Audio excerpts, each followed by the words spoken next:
कुछ ही मिनटों में सिक्योरिटी चीफ का फोन बजा। डीजीसीए से कॉल आया है। हमारी आज की फ्लाइट्स पर रोक लगाई गई है। कोई वीआईपी केस है? परेशान स्टाफ सोच में पड़ गया। वीआईपी? किसने शिकायत की?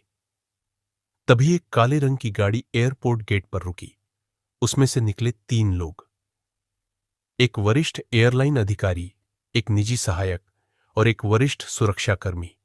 उनके साथ बेंच पर बैठे बुजुर्ग अब खड़े हो चुके थे और गाड़ी की ओर नहीं, एयरपोर्ट के उसी प्रवेश द्वार की ओर बढ़ रहे थे जहां कुछ देर पहले उन्हें अंकल रेलवे स्टेशन नहीं है कहा गया था।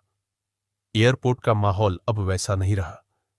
जहां कुछ देर पहले चाय की चुस्कियों और मुस्कुराते चेहरों के बीच उड़ानों की अनाउंसमेंट हो रही थी, वहां अब सन्नाटा था। फ्लाइट बोर्डिंग रुकी हुई थी। कई पैसेंजर्स से कहा गया, थोड़ी देर रुकिए, टेक्निकल इशू है। लेकिन स्टाफ खुद नहीं जान रहा था असल वजह क्या है। और तभी एयरलाइन काउंटर के पास वही बुजुर्ग व्यक्ति फिर से प्रकट हुए।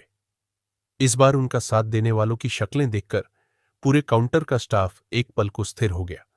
उनके साथ थे एयरलाइन की चीफ ऑपरेशंस अफसर, डीजीसीए नागर विमानन महानिदेशालय के वरिष्ठ सलाहकार और एक विशेष सुरक्षा अधिकारी। भीड़ हटी, रास्ता बना। जिन कर्मचारियों ने कुछ देर पहले उन्हें धकियाया था, अब उनके चेहरे पर पसीना था।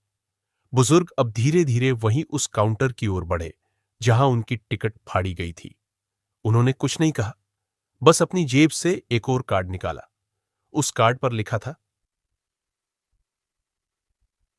श्रीमान अरविंद शेखर, वरिष्ठ नागरिक एवं नागर विमानन मंत्रालय के सलाहकार, पूर्व अध्यक्ष नागरिक विमानन प्राधिकरण।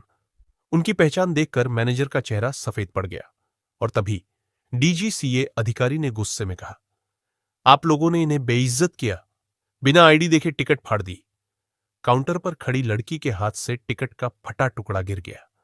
अरविंद जी ने अब पहली बार कुछ कहा, पर आवाज में गुस्सा नहीं, सिर्फ पीड़ा थी। मैं चिल्लाया नहीं, क्योंकि मैंने जिंदगी में बहुत कुछ देखा है, लेकिन आज देखा इंसानियत कितनी खोखली हो चुकी है।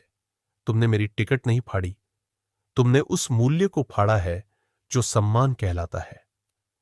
भीड़ में सन्नाटा था। कुछ लोग मोबाइल से वीडियो बनाने लगे। एयरलाइन की सीनियर मैनेजमेंट अब खुद सामने आई।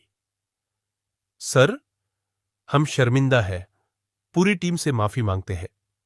अरविंद जी ने एक बार मुस्कुराकर कहा, माफी उनसे मांगो जो आगे भी ऐसे पहनावे देखकर लोगों को परखते रहेंगे।